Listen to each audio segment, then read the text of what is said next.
অসহায় মানুষ যদি বাংলায় দরজা খটখটানি করে আমরা তাদের আশ্রয় নিশ্চয়ই দেব।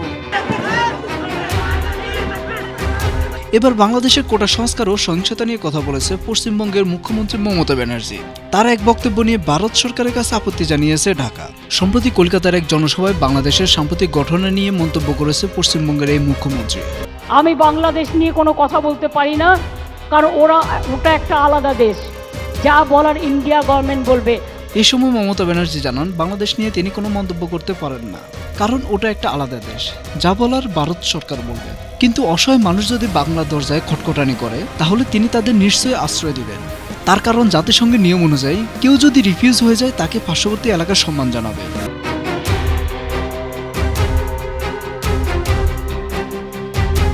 সাম্প্রতিক সহিংসতার কারণে বাংলাদেশ থেকে বহু সংখ্যক উদ্বাস্তু চলে আসতে পারে, এমন ইঙ্গিত মমতা দিয়েছে। এছাড়াও শেষ জনসভায় তিনি জানান বাংলাদেশ নিয়ে তারা যেন কোনো উত্তেজনায় না জড়ায়। এ সময় শিক্ষার্থীদের প্রতি সহমর্মিতা ও দুঃখ প্রকাশ করেন তিনি। সেই সঙ্গে ছাত্রছাত্রীদের তাজা প্রাণ ও মহান প্রাণগুলো চলে যাচ্ছে বলে আফসোস করেন মমতা ব্যানার্জি।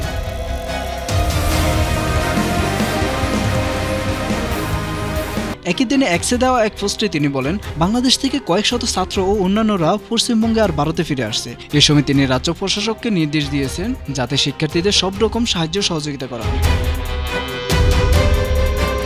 এদিকে মমতা ব্যানার্জির এমন প্রশ্নের বিষয়ে মুখ খুলেছেন পররাষ্ট্রমন্ত্রী ডাক্তার হাসান মাহমুদ। সাংবাদিকদের এক প্রশ্নের জবাবে তিনি জানান মমতার প্রতি যথাযথ সম্মান রেখে বলতে চাই ঢাকার সাথে তার সম্পর্ক অত্যন্ত চমৎকার, ঘনিষ্ঠ ও উষ্ণ, কিন্তু তার এই বক্তব্যে বিভ্রান্তির সুযোগ রয়েছে।